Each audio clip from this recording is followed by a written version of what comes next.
just like I did. The next day, I went to see how Mike was doing, but he and his dad were gone the whole day. I asked him later where he went, but he couldn't tell me. I think it must have something to do with the psychiatrist, because by Tuesday, the next time I saw him, he seemed to be better and a little zoned out. I figured he got some drugs to calm his nerves, but that's just a guess. I never really found out. Over the next few days, the four of us hung out, and while Mike was quiet, he didn't say anything about what happened. We just talked about stupid, unimportant stuff. Girls we liked, classes at school we hated. I wish we had said something to him now, though. I don't know if it really would have helped. We had no idea what we were facing, and to this day I still have no clue. But we avoided the subject of what happened that Saturday, and the practice of passing out in general, like it was the plague.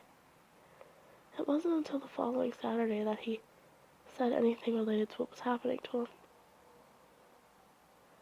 We were walking down the quiet street of our neighborhood towards the wooden footbridge that crosses the creek that runs between the houses, separating the development into two halves.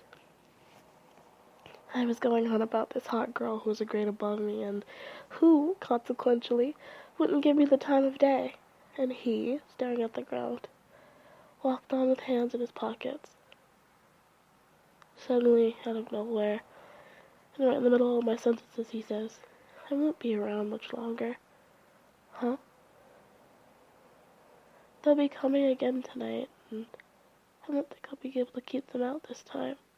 Hey, what are you talking about? Who's coming tonight? The hands, the voices. At this point, I was like, holy shit. I could feel my breathing get quick and shallow, and I felt my face and hands get hot to hear him talk so matter-of-factly about some horror that I couldn't even imagine. But I'll never forget that conversation. It's etched into my mind like the stone tablets and the 10 Commandments. I stammered a few times and said stupidly, What hands? At night, I look at the tree out my window, then it goes black and the hands, dozens, 100 of them, pushed in against the glass. And what do you do? I push back all night, but I'm tired. I can't keep them out anymore, and the voices say I have to let them in. Little kid voices and little kid hands. He lowered his voice to a whisper, but I could tell, in what he said next, that he was struggling to keep the panic at bay. Sometimes I see their faces, he said in a trembling voice.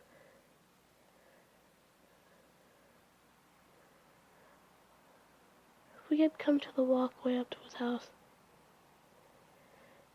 He stopped and finally lifted his face to me. Hey, tell Vince he can have my Super Nintendo. He doesn't have one, and his mom sure as hell won't buy him one. Richard can have my CDs. I know you guys don't like rap, but he does. I started to say something, but he turned and walked up to his house. He went inside and closed the door.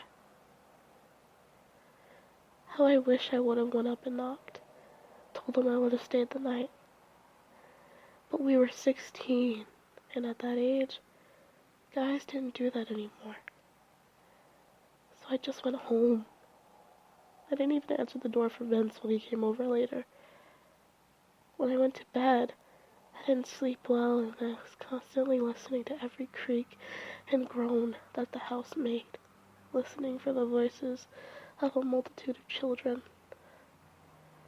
I normally slept with the curtains open, but tonight I closed them tight.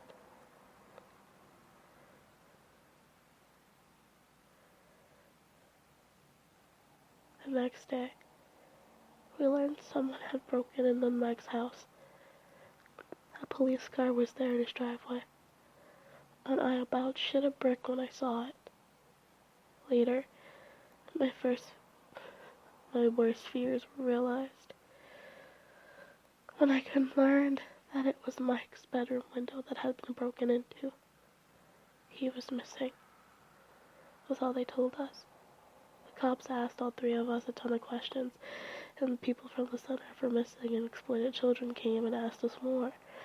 I'm sure I looked guilty as shit, but when I said I didn't know what happened, it was, after all, halfway true.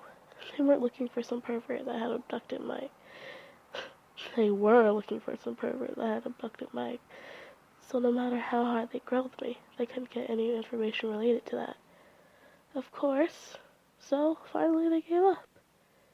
He was on milk cartons and missing children TV shows. But to this day, he is still an unsolved case.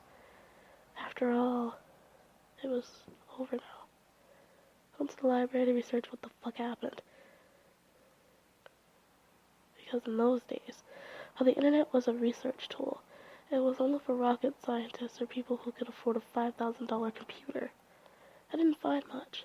The closest thing I think is related is something I only discovered later in my junior class in world history. Apparently, Egyptian priests used to seal themselves in coffins for just a long